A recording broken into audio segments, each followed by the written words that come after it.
Alright, so this is a little different. I'm driving down the road here, huh? Yeah, it's about as I decided to capture some footage of the snow as I'm heading out of. This is on I-55 South, south of Chicago. And actually, when I started out from, I was in Gary, Indiana, when I started this particular day, and I started out at 5 a.m. and when I left Gary, Indiana, there was no indication of any bad weather until I started to hit southern Chicago, and the sleet and cold weather. This is my first experience this winter of bad weather, so I don't know if you can necessarily pick up the snowflakes that are falling in this particular shot, but it's better than just staring at soundless footage going on. I've also reached the end of my day, which is surprising. I drove like 646 miles today and ended up in Springdale, Arkansas, and dropped off my road. So the two tin coils are no longer on my deck.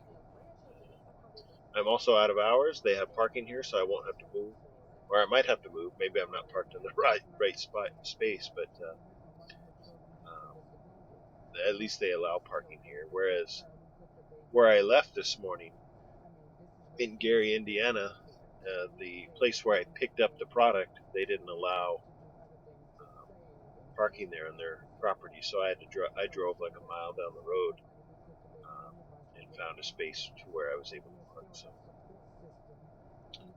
it wasn't my usual parking that I do, but so it was a little bit restless sleep, but I made some really good time today, and I got here at 6 p.m.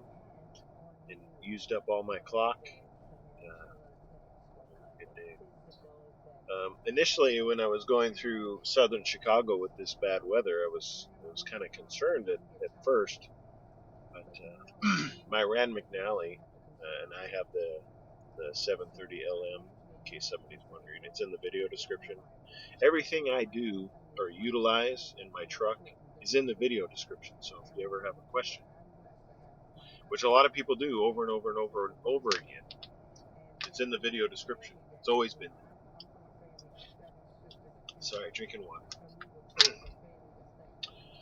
So anyway, traveling down the road in southern Chicago when this bad weather and it's dark, because at 5 a.m. there's no sunlight. You see snow piling up on your window, or sleet. So one trick I've, as everybody knows, you've got to heat up your windshield in order to keep that from freezing up. At least that's what works for me. But once I turned the corner off of, what was it, I-80 on 55 South, things started to get better. And I would hit pockets of snow like this on and off throughout my trip until I got to about Bloomington, Illinois. There was a little bit of snow in Springfield, Illinois, but after that it was smooth sailing. And once I got past St. Louis, there was actually parts of the sky where you can actually see the sun. So that's always good. There were really no incidents on this particular snowy period in which you can kind of make out on the camera. It's kind of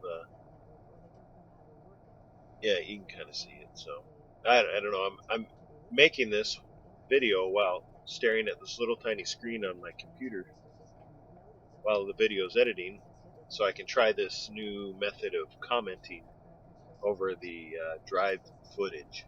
So we shall see how this one turns out. This is kind of an experiment, and if it tends to work out. See heavy bumps like that? That's where the ice just comes flying off of the sun visor and hits the windshield on the driver's side. And there's some bad roads in Illinois, that's for sure. I keep forgetting to throw the S in there because I know it's against the law to say Illinois, and they make you leave the state. So I try to say Illinois as much as I can in order to expedite my removal from the state. I've lived here for about, I want to say I'm going on 10 or 11 years now, and it's been the worst 10 years of my life. Illinois has got some high tax rates, and anyway, I just have to thank the Air Force for sending me there. I get to leave as soon as my son, one of my sons, because I have several, I have a son that's a junior in high school. As soon as he graduates high school, then I'll be a free man and I can escape the boundaries of Illinois and go to places that I want to go. Or I guess I should say my family wants to go. It's not all about me, even though it pretty much is. I can't think of anything else to really talk about, so you'll have to suffer through some more music.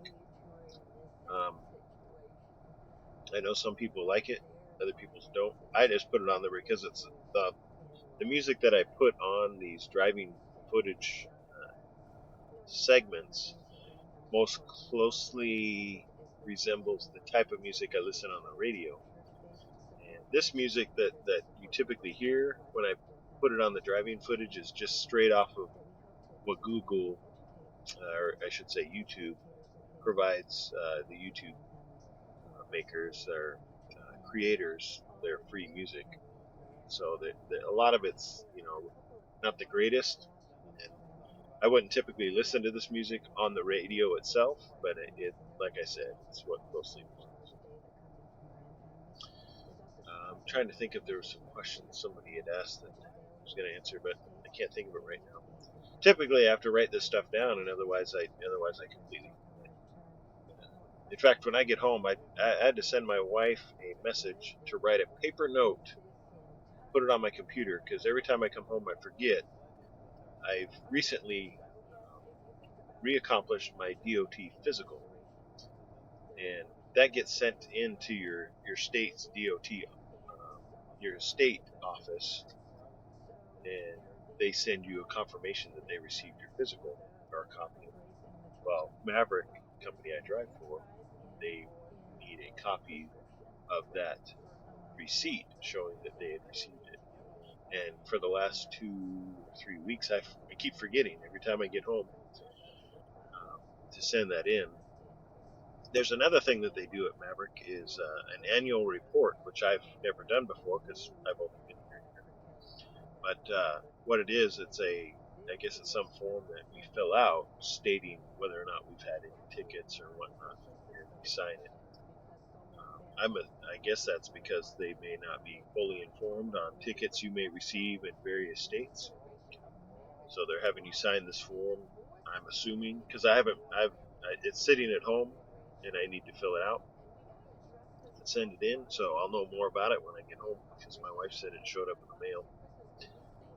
But that's my assumption or my deduction of what that process is. I just fill it out, sign it, send it in saying I haven't received any bad marks against my record while driving, which is I was kind of worried about when I was initially going into the truck driving world. I was like, I wonder if how often truck drivers face getting tickets that seem completely out of their control. Because there are times where I often envision that truck drivers are getting pulled over and getting tickets for stuff that they have no control over, or which they do, but sometimes officers can be, if there's something to be found, they're going to find it. But I don't think that's necessarily the case. I'm just kind of describing what was going through my mind when I was initially looking into truck driving. And after 1 year, I can say that accident-free, ticket-free for the first year. I want that to keep going. So. And I've been through a few scales, and I've actually had one inspection. So I mean, it's obviously I have some bias in my genetics somewhere against law enforcement during certain things, but I support all police officers and all military personnel because we're all out there doing the same thing. And most people, I think, in the world are trying to do what is right, and be good to one another, that kind of thing. So anyway, off of my soapbox. I hope everybody had a good Thanksgiving. Mine was great. I was able to get home and spend time with my family. And it was actually quite kind of a nice weekend. Another thing that I notice when I do this video, I turn down the sound levels as much as I can, but I can still hear sound in the background, which is kind of odd. But I think it'll be covered up by this I'm doing right now. So we'll see how it goes.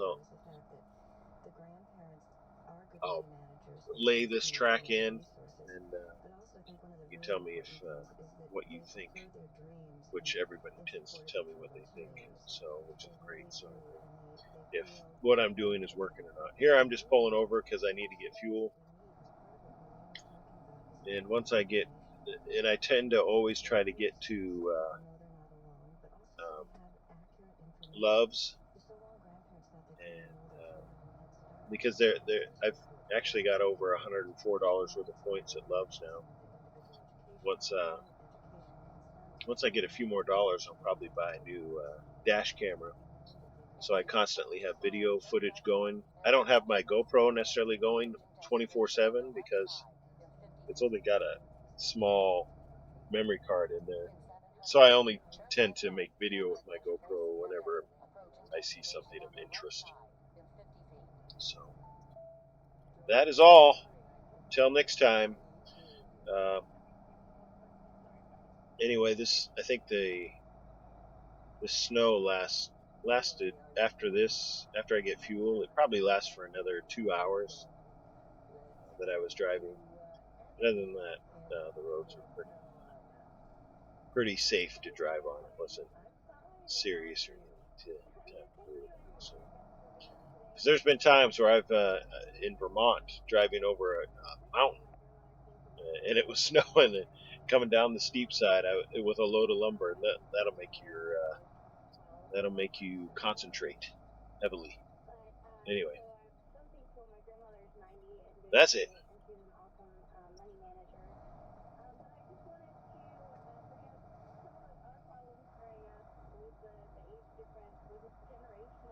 It's 12:06, and I'm doing my 30-minute break at a Flying J. I think it's exit 266 on I-44 in Missouri. And I walked in and I walked back out, and I just want to show you some of the things that other truckers do. I don't know where this bag came from, no way to tell, but this is a typical dirty trucker move. You'll see them, the little bags of happiness all over the place. I mean, what kind of animals? Must be those reefer drivers. Just kidding. But I mean, right on the other side of that white truck, right there, are garbage cans. And I know these people walk into the Flying J when they park here because they got to get their grub on. I mean, but you know, there's some really lazy people out there, and some of them decide to become truckers too. So I mean, in every industry, I'm sure there are those. We call them bag people now, is what I call them. Anyway, let's see if this starts out in focus so I can explain what's going on.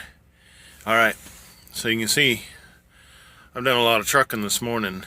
I started out at how far? Let me switch. So I've done 374 miles already, and I've got 4 hours and 46 minutes left of driving time, so I'll get a lot more miles in. I should break over 600 miles easy, which will make up for yesterday, because that was a lousy day based on all the shippers and receivers I got. I have 4 hours, according to my GPS, 4 hours and 54 minutes to get there. 446, 454. So you see there's a slight difference. And I hope to make up that difference as I travel.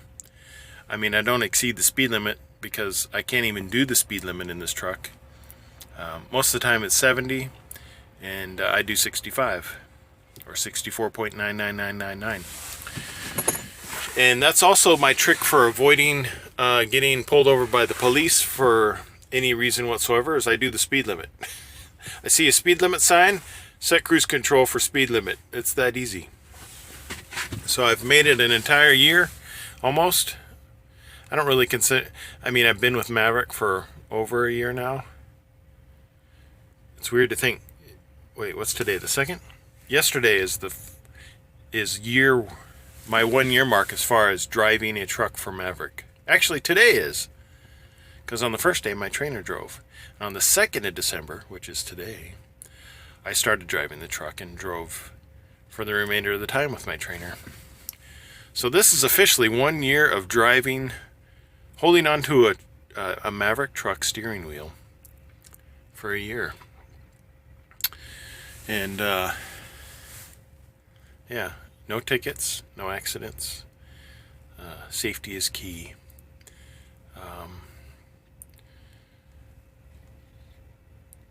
Yeah. Huh. It's weird how you just catch these moments of time. So, 2nd of December, it's really my 1 year mark of driving. But I haven't hit my 1 year mark of solo driving, which is in January. And that's when I'll get my 1 year pay raise. So I'm hoping that as the way GPS tends to work, as soon as you make turns, as it tells you to, you make a turn onto a new road, it recalculates the time. So, I mean, it tends to, as you get closer, the more accurate the time is. So I'm hoping, because this place is open 24 hours, and they accept deliveries from 0001 to 2359. So maybe there's a 1 minute break, because 2400 is a non-delivery time according to the clock that I have. So from 1 minute after midnight to 1 minute before midnight, they'll accept deliveries. And then at midnight, everybody takes a nap for 60 seconds.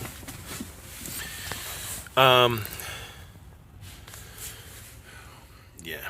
So I've got, let's see, how much left? Well, I've got plenty of time, because, I mean, 4:46 to drive, but I've got 6 hours and 52 minutes left on my 14-hour clock, so I could sit here for, a couple hours if I wanted to, but I'm not going to do that because I want to get done. I want to be parked for as long as I possibly can, because that's my downtime. I'm already getting paid to, I get paid to drive, and then I have to live at the office. So I try to have as much enjoyment as I can watching movies. I've been here 19 minutes. I got, 11 more to go. Oh.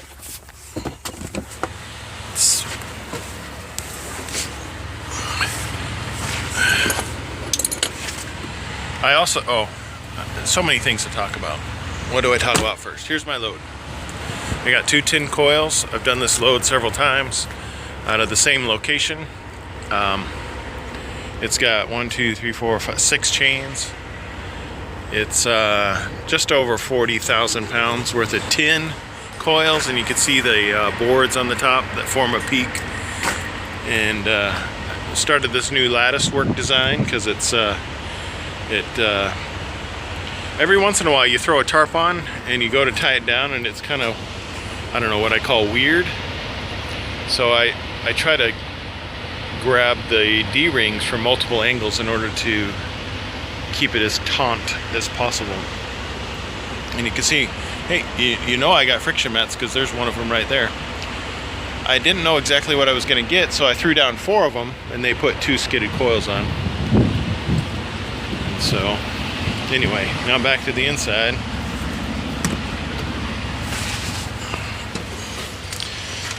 My radio, starting, yesterday or the day before, poor lighting was making it hard to really capture this. It often loses connection with the antenna, but it's due to a connection between the base and the radio itself. because I have a replacement antenna.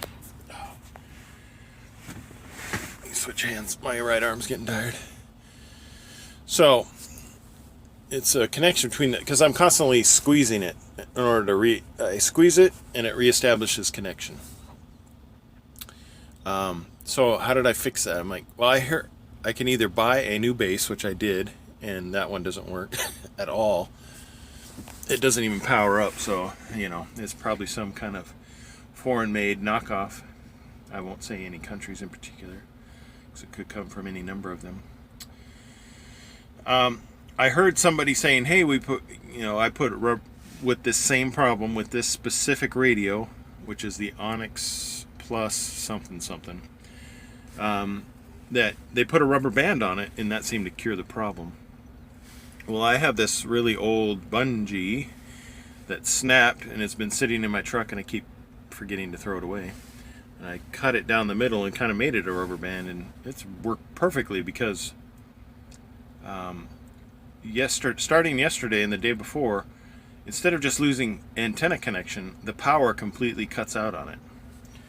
And it does that repeatedly. I'll squeeze it, the power comes back on, it starts playing, and then 5 minutes down the road, cuts out completely.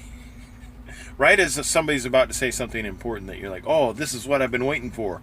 Power out. So,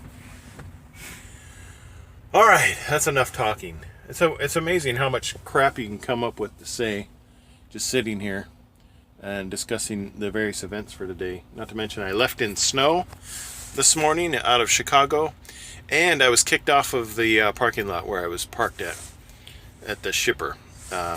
I thought my assignment said that they had parking at the shipper because they have massive amounts of space for trucks that wait for their time to come in. But I was corrected on that matter. And I drove like 60 seconds down the road to another space that was off company property, but had enough room for me to park. And so I had a restless night's sleep, but I feel wide awake today, which I didn't think would be the case. All right, I'm going to get something to eat and then continue the journey.